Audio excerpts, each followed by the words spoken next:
जी जी प्रणाम। हेलो। इस कारण से हम लोगों ने आज इस प्रेस वार्ता को रखा गया है कि हम पेरियावा जी महाराज के किए हुए काम को आम जनमानस के बीच में रखें। इसी संदर्भ में आज की प्रेस वार्ता रखी गई। इनको हम महापेरियावा के नाम से जानते हैं। इन्होंने इस मामले में अथक प्रयास किए थे और उन्होंने काफ़ी बाबरी मस्जिद एक्शन कमेटी के नेताओं से भी बात किया था कि इस मामले को जल्द से जल्द सल्टा के इस देश में भगवान के मूल स्थान को विग्रह को विराजमान हो और यही जो है इसका निदान और इसका हल आना है। आज महाराज जी की भविष्यवाणी सिद्ध हुई और ऐसे शुभ अवसर पे हम महाराज जी द्वारा किए हुए कामों को नहीं भूल सकते। आज ऐसी मंगल बेला पे हम महाराज जी चंद्रशेखर सरस्वती जी महाराज के भेंट की जो मंदिर की प्रथम नींव के रूप में उसको किया गया, ऐसे शुभ मंगल की बेला पे हम महाराज परम पूज्य चंद्रशेखर सरस्वती जी महाराज पेरियावा जी महाराज के बातों को आम जनमानस के बीच में रखना चाहते हैं और उत्तर प्रदेश सरकार से भी आग्रह करते हैं कि जितनी भी हमारी धार्मिक नगरी है, जैसे काशी, तो काशी में महाराज जी के नाम से एक नाम घाट का भी नामकरण जो है महाराज पेरियावा जी के नाम से हो और भी हम लोग कई धार्मिक नगरियों में फाउंडेशन के माध्यम से मंदिरों में महाराज जी की प्रतिमा स्थापित हो, इसके लिए भी हम लोग काम कर रहे हैं। महाराज जी के आदर्श और सिद्धांतों को आम जनमानस तक पहुंचाने के लिए जगह जगह हम लोग संगोष्ठी की भी रचना कर रहे हैं। दीपक जला रहे हैं, घी जला रहे हैं, घी का बिल्कुल खुशियों की बात है। 550 वर्षों से उन स्थान पर जहाँ पर लाखों हिंदुओं ने अपने प्राणों की आहुति दी, ये वास्तव में मंगल बेला है।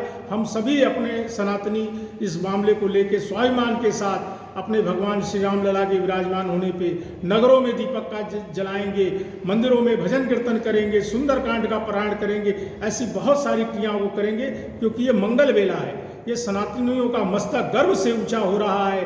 तो ऐसी परम बेला में हम महाराज परमाचार्य जी के सिद्धांतों को और उनके आदर्शों को और उनके द्वारा किए गए प्रयासों को आम जनमानस में लाना चाहते हैं।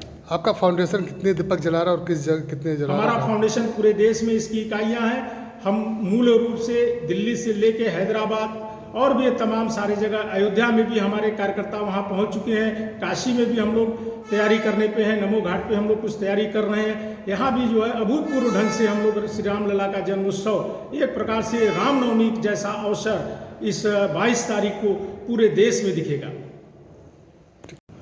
जी भैया, अपना नाम बता दें। पंकज अग्रवाल, प्रोफेसर सुधाकर राव फाउंडेशन, नई दिल्ली, संयोजक। किस तरह का आज कॉन्फ्रेंस कर रहे हैं और क्या है आज? कॉन्फ्रेंस का मुख्य लक्ष्य है कि आज जहां पूरे विश्व में एक खुशियों की बहार फैली हुई है, हम 22 तारीख को अयोध्या में भगवान के मूल स्थान पे भगवान श्री राम लला विराजमान होने वाले हैं।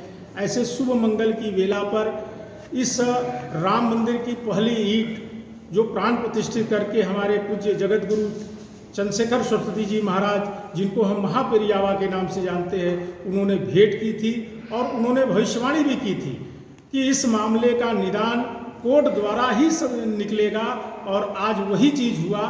संघर्ष तो तमाम हुए लेकिन कोर्ट द्वारा ही उसका हल निकला और आज ऐसे महान संत जो हमारे सनातन के धर्म ध्वजा हैं, उनकी बातों को समाज के बीच में रखना परम आवश्यक है। ऐसी शुभ मंगल बेला पर प्रोफेसर सुधाकर राव फाउंडेशन नई दिल्ली जो निरंतर महाराज जी के विचारों को आम जनमानस में पहुंचाने का काम करता है, तो ऐसी मंगल बेला पर उसने इस कार्यक्रम को ध्यान में रखते हुए ये बात जो है आम जनमानस के लिए में जाए, इस कारण से इस प्रेस वार्ता का आयोजन रखा गया है।